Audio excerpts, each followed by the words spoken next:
മാന്യപ്രേക്ഷകർക്ക് നമസ്കാരം. മോദി സർക്കാരിൽ നിന്ന് ക്യാഷ് വാങ്ങിയിട്ട് ഉളുപ്പില്ലാതെ പച്ചക്കള്ളം വി ശിവൻകുട്ടി വിളിച്ചു പറയുന്നത് നിങ്ങളൊന്ന് കേട്ടു നോക്കൂ. ഇപ്പോൾ സംസ്ഥാന പൊതുവിദ്യാഭ്യാസ മന്ത്രി പറയുന്നത് കേരളം PM ശ്രീ പദ്ധതിയിൽ നിന്ന് ഫണ്ട് വാങ്ങി എന്നാണ്. കേരളം ഈ പദ്ധതി ഇതുവരെ ആരംഭിച്ചിട്ടില്ല.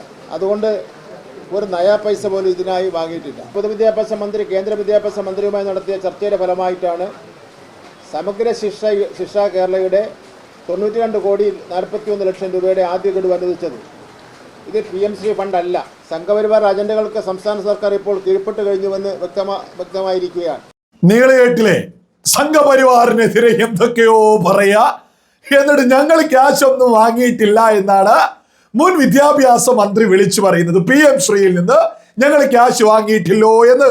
പിന്നെ സംഘപരിവാറിനെതിരെ എന്തെങ്കിലും വിളിച്ചു പറയുന്നത് മറ്റൊന്നും കൊണ്ടല്ല, നഷ്ടപ്പെട്ട ന്യൂനപക്ഷ വോട്ട് ഏത് വിധേനയും തിരിച്ചു പിടിക്കണം. ഇനി ഇജാതി ഒരുപാട് കള്ളത്തരങ്ങൾ നമ്മൾ കേൾക്കേണ്ടി വരും. ഏതായാലും ഇന്നത്തെ വിദ്യാഭ്യാസ മന്ത്രി എന്താണ് ഇതുമായി ബന്ധപ്പെട്ട് പറയുന്നത് എന്ന് നിങ്ങളൊന്ന് കേട്ടോക്കൂ. ഞങ്ങൾ ഇതുവരെ പറഞ്ഞതിൽ ഒരു വിധത്തിലുള്ള ഫാക്ച്വൽ മിസ്റ്റേക്കും ഇല്ല. വളരെ കൃത്യമായിട്ടാണ് പറഞ്ഞത്. കഴിഞ്ഞ തവണ കഴിഞ്ഞ ഗവൺമെൻറ് കേന്ദ്ര സർക്കാരുമായി PM ശ്രീ ഒപ്പുവെച്ചിട്ടുണ്ട്. അതൊരു വസ്തുതയാണ്. അതിപ്പോൾ ആര് നിഷേധിച്ചാലും ആ വസ്തുത ഇല്ലാതാവുന്നില്ല. പിന്നീട് അവരുടെ മുന്നണിയിലും അതുപോലെ തന്നെ കേരളീയ സമൂഹത്തിലും വലിയ വിമർശനങ്ങളും എതിർപ്പുകളും വന്നപ്പോൾ തൽക്കാലം മരവിപ്പിച്ചു. കെപ്റ്റ് ഇൻ അബയൻസ് എന്ന് പറഞ്ഞ് ഒരു നോട്ട് കൊടുത്തു എന്നുള്ളത് ശരിയാണ്. അപ്പോൾ ഈ വിഷയങ്ങളെല്ലാം ഉണ്ടാക്കി വെച്ചിട്ട് ഇപ്പം ഞങ്ങൾ ഇതൊന്നും അറിയില്ല എന്ന് പറയുന്നതിൽ ഒരർത്ഥവുമില്ല. ഞങ്ങൾ എന്താ പറഞ്ഞത്? ഗവൺമെൻറ്റുകൾ തുടർച്ചയാണ്. കഴിഞ്ഞ ഗവൺമെൻറ് PM ശ്രീയിൽ ഒപ്പുവെച്ചിട്ടുണ്ട്. അതിനുശേഷം 93 കോടി രൂപ ഈ വിഷയത്തിൽ റിലീസായിട്ടുമുണ്ട്. അതും ഫാക്റ്റാണ്. നമ്മുടെ കാലത്തല്ല, കഴിഞ്ഞ ഗവൺമെൻറ്റിൻ്റെ കാലത്ത്. ഞങ്ങൾ വന്നിട്ട് 20 ദിവസമല്ലായിട്ടുള്ളൂ. അപ്പോൾ ഇതൊക്കെ കഴിഞ്ഞ ഗവൺമെൻറ് ചെയ്തതാണ്. ഞാൻ എന്നോട് ചോദിച്ചപ്പോൾ എന്താ പറഞ്ഞത്? ഇതുമായി ബന്ധപ്പെട്ട വിഷയങ്ങൾ ഞങ്ങൾ പരിശോധിക്കുകയാണ്. അതിൽ PM ശ്രീയോടുള്ള ഞങ്ങളുടെ നിലപാടിനൊന്നും ഒരു മാറ്റമില്ല. PM ശ്രീയോടുള്ള നിലപാടും നമ്മുടെ രാജ്യത്തെ ഫെഡറൽ സംവിധാനത്തിന് ആഘാതമുണ്ടാക്കുന്ന വിധം കേന്ദ്ര ഗവൺമെൻറ് ഇത്തരം സംഗതികൾക്ക് കണ്ടീഷൻ വെക്കുന്നതിനോടും ഞങ്ങൾക്ക് വളരെ ശക്തമായ വിയോജിപ്പാണ്. അത് അന്നും ഇന്നും അങ്ങനെ തന്നെ. നിങ്ങൾ കേട്ടില്ലേ? ശിവൻകുട്ടി ക്യാഷ് വാങ്ങിയിട്ടുണ്ട്. കേരളം കേന്ദ്ര സർക്കാരിൽ നിന്ന് പണം വാങ്ങിയിട്ടുണ്ട്. ശിവൻകുട്ടിയുടെ ഭാഷയിൽ ശിവൻകുട്ടി സംഘപരിവാർ സർക്കാരിൽ നിന്ന് പണം വാങ്ങിയിട്ടുണ്ട്. എന്നിട്ട് എന്തിനാണ് ഉളുപ്പില്ലാതെ ഞങ്ങൾ വാങ്ങിയിട്ടില്ല, സംഘപരിവാർ അങ്ങനെയാണോ എന്ന് വിളിച്ചു പറയുന്നത്? ഏതായാലും ഇന്നത്തെ വിദ്യാഭ്യാസ മന്ത്രി പറയുന്നു 93 കോടി രൂപ മുമ്പത്തെ സർക്കാർ വാങ്ങിയിട്ടുണ്ട്. ഇനി ഇന്നത്തെ സർക്കാർ എന്താ പറയുന്നത്? ഞങ്ങൾ അതിനെ എതിർക്കുന്നു, ഞങ്ങൾ അതിനെ നടപ്പിലാക്കില്ല എന്നാണ് പറയുന്നത്. ഈ രണ്ട് സർക്കാരുകളോടും പറയാനുള്ളത്, കേരളത്തിലെ രണ്ട് സർക്കാരിനോടും പറയാറുള്ളത്, അല്ല നിങ്ങളുടെയൊക്കെ തറവാട്ടിലേക്ക് തരുന്ന ക്യാഷാണോ ഇത്? നിങ്ങൾക്ക് വേണം വേണ്ട തോന്നുമ്പോൾ ഒപ്പിടുക, അല്ലെങ്കിൽ ഒപ്പിടാതിരിക്കുക. ഇനി വാങ്ങിയാൽ LDF സർക്കാർ അത് എന്തിനു ഉപയോഗിച്ചോ, UDF സർക്കാർ ഇനി അത് വേണ്ട എന്നൊക്കെ പറയാൻ ഇത് നിങ്ങളുടെ തറവാട്ടിലേക്ക് കേന്ദ്ര സർക്കാർ ചിലവഴിക്കാൻ തരുന്ന പണമല്ല. ഇത് കേരളത്തിലെ പാവപ്പെട്ട സാധാരണക്കാരായിട്ടുള്ള സർക്കാർ വിദ്യാലയങ്ങളിൽ പഠിക്കുന്ന വിദ്യാർത്ഥികൾക്ക് വേണ്ടി കേന്ദ്ര സർക്കാർ നൽകിയിട്ടുള്ള തുകയാണ് 93 കോടി രൂപ. PM ശ്രീ പദ്ധതി എന്ന് പറയുന്നത് നരേന്ദ്രമോദിയുടെ സ്വപ്ന പദ്ധതിയാണ്. നമ്മുടെ രാജ്യത്തെ 2047 വികസിത ഭാരതം എന്ന ലക്ഷ്യത്തിലേക്ക് എത്തിക്കുന്നതിന്റെ ഭാഗമായിട്ട് വളരെ വലിയ, അതും വളരെ ദീർഘവീക്ഷണത്തോടു കൂടി നടപ്പിലാക്കുന്ന ഒരു പദ്ധതിയാ. സർക്കാർ വിദ്യാലയങ്ങളിലേക്ക് 1 കോടിയിലധികം രൂപ ഓരോ സർക്കാർ വിദ്യാലയങ്ങളിലേക്കും എത്തുക. ഈ PM ശ്രീ പദ്ധതി നടപ്പിലാക്കുന്ന വിദ്യാലയങ്ങളിലേക്ക് അത് അവർ കഴിക്കുന്ന ഭക്ഷണം മുതൽ അവർക്ക് കൊടുക്കുന്ന വിദ്യാഭ്യാസം സകലത്തിലും കേന്ദ്ര സർക്കാർ നേരിട്ട് സഹായിക്കുന്ന ഒരു പദ്ധതിയാണ്. കേന്ദ്ര സർക്കാർ അങ്ങനെയാണ്.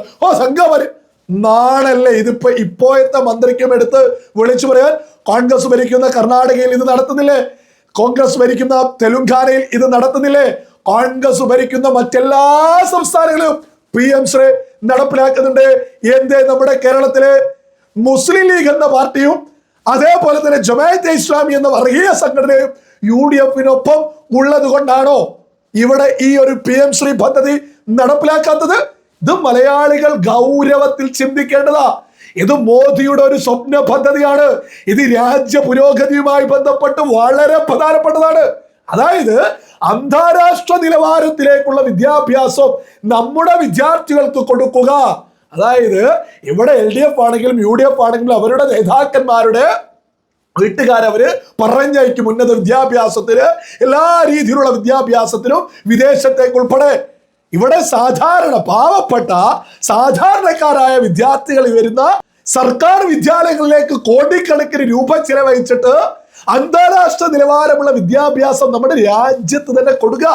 ഇതിനെയാണ് UDF സർക്കാരും ഒരു ഉളുപ്പമില്ലാതെ തള്ളുന്നത്, ഒരു ഉറപ്പുമില്ലാതെ മാറ്റി നിർത്തുക. വിദ്യാഭ്യാസമൊക്കെ കൊടുക്കുന്നത്, എതിർക്കുന്നത് എത്ര ഊളത്തര. ഇപ്പൊ വിദ്യാഭ്യാസത്തിലൊന്നും കേന്ദ്ര സർക്കാർ ഇടപെടരുതോ എന്നുകൂടി മുസ്ലിം ലീഗ് മന്ത്രി പറയുന്നുണ്ട്. നിങ്ങളത് കേട്ടു. ഇവിടെ ഒരു എഗ്രിമെന്റ് ഒപ്പുവെച്ചു, അതൊരു ഫാക്റ്റാണ്. അതിനനുസരിച്ച് പണവും വാങ്ങി. പണത്തിന് നിബന്ധന വെക്കുന്നതിനോട് ഞങ്ങൾക്ക് യോജിപ്പില്ല. കാരണം നമ്മുടെ രാജ്യം ഒരു ഫെഡറൽ സംവിധാനമാണ്. വിദ്യാഭ്യാസം കൺകറന്റ് ലിസ്റ്റിലുള്ളതാണ്. സ്റ്റേറ്റ് കൈകാര്യം ചെയ്യുന്ന ഈ സംഗതിക്ക് കേന്ദ്രം നിബന്ധന വെക്കുന്നത് ശരിയല്ല. അത് സ്റ്റേറ്റിന്റെ സ്വാതന്ത്ര്യത്തിന്മേലുള്ള കടന്നുകയറ്റമാണ്. അതിലൊന്നും ഞങ്ങൾക്ക് അണുവിട വ്യതിചലനമില്ല. പക്ഷെ ഞാൻ പറഞ്ഞതൊരു സാങ്കേതിക പ്രശ്നം മാത്രമാണ്. കഴിഞ്ഞ ഗവൺമെന്റ് ഒപ്പിട്ട സാഹചര്യത്തിൽ ഇനി അതിൽ നിന്നുള്ള മാറ്റത്തെ സംബന്ധിച്ച് എന്ത് വേണമെന്നുള്ളത് ഗവൺമെന്റ് തീരുമാനിക്കണം. ഗവൺമെന്റ് തീരുമാനിക്കണമെങ്കിൽ UDF നിങ്ങൾ കേട്ടോ, ക്യാഷിലൊന്നും കണക്ക് വെക്കരുത്, തരുന്ന പണത്തിന് കണക്ക് വെക്കരുത്, വിദ്യാഭ്യാസത്തിൽ കേന്ദ്രം ഇടപെടരുത്. എത്ര ഊളത്തരമാണ് ഈ വിളിച്ചു പറയുന്നത്. കഴിഞ്ഞ LDF സർക്കാരിനൊരു ധാരണയുണ്ടായിരുന്നു, ഈ രാജ്യത്തിന്റെ ഭാഗമല്ല കേരളം, ഞങ്ങൾക്ക് തോന്നിയതുപോലെ മുന്നോട്ട് പോകുന്നത്. അതിന് കേരള ജനത ഉത്തരം കൊടുത്തതിന്റെ ഭാഗമായിട്ടാണ് ഇപ്പോ UDF സർക്കാർ വന്നത്. ഇപ്പൊ UDF സർക്കാരും അതേപോലെ കേന്ദ്രം ഇതിൽ ഇടപെടരുത്, കണക്ക് വെക്കരുത്, ഈ രാജ്യത്തിന്റെ വളർച്ച ലക്ഷ്യം വെച്ചുകൊണ്ട് നമ്മുടെ രാജ്യത്തെ പുതുതലമുറ അന്താരാഷ്ട്ര നിലവാരമുള്ള വിദ്യാഭ്യാസം അവരിലേക്ക് എത്തിക്കണമെന്ന് കേന്ദ്ര സർക്കാർ ഒരു പദ്ധതി നടപ്പിലാക്കുമ്പോൾ ആ തരുന്ന പണത്തിന് കണക്ക് വെക്കരുത്, ആ വിദ്യാഭ്യാസത്തിൽ കേന്ദ്രം ഈ രാജ്യം ഭരിക്കുന്നവരാണ് കേന്ദ്ര സർക്കാർ. ഈ കേന്ദ്ര സർക്കാരിന്റെ കീഴിൽ തന്നെയാണ് രാജ്യത്തെ എല്ലാ സംസ്ഥാനങ്ങളും. കേരളത്തിന് ഒരു പ്രത്യേകതയും മറ്റു സംസ്ഥാനങ്ങളുമായിട്ട് ഇല്ല. ആ ഒരു ധാരണ ആദ്യം ലീഗ് മന്ത്രിയൊക്കെ കണക്ക് കൂട്ടണം.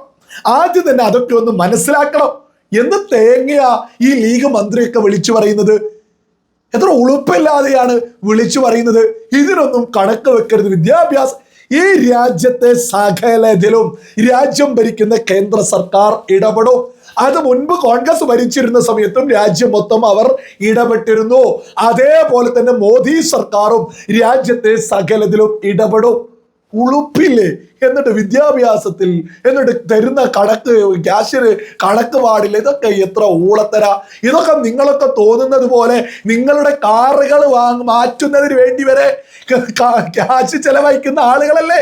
അപ്പൊ കൃത്യമായിട്ട് കണക്കുണ്ടാവും. വിദ്യാഭ്യാസത്തിലാണെങ്കിൽ വിദ്യാഭ്യാസം ഏത് മേഖലയിലേക്കാണെങ്കിൽ ആ മേഖലയിലേക്ക് എന്ന് തന്നെ കൃത്യമായിട്ട് കേന്ദ്ര സർക്കാർ കൃത്യമായ കണക്കനുസരിച്ച് കേരളത്തിന് ഈ പറയുന്ന സംസ്ഥാനങ്ങൾക്കൊക്കെ തന്നെ ഫണ്ട് കൊടുക്കാറുള്ളൂ.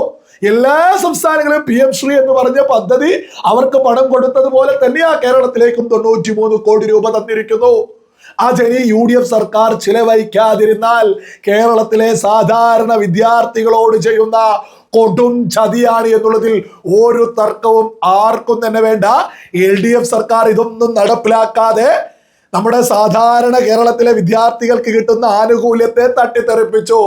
UDF സർക്കാരും അതേപോലെ തന്നെ ആനുകൂല്യങ്ങൾ സാധാരണ വിദ്യാർത്ഥികൾക്ക് കൊടുക്കാതെ തട്ടിത്തെറിപ്പിച്ചാൽ കേരളത്തിലെ ജനത UDF-നെ അധികാരത്തിലെത്തിച്ചതുപോലെ തന്നെ എടുത്ത് ആറ്റിലേക്ക് എറിഞ്ഞ് ഭാരതീയ ജനതാ പാർട്ടിയെ കേരളത്തിൽ അധികാരത്തിലേക്ക് എത്തിക്കാൻ അധികം താമസമൊന്നും വേണ്ട എന്നുള്ളത് ഈ വിദ്യാഭ്യാസ മന്ത്രി ഉൾപ്പെടെയുള്ള UDF സർക്കാരിലെ ഓരോ ആളുകളും അങ്ങ് കൃത്യമായിട്ട് മനസ്സിലാക്കിക്കോളൂ.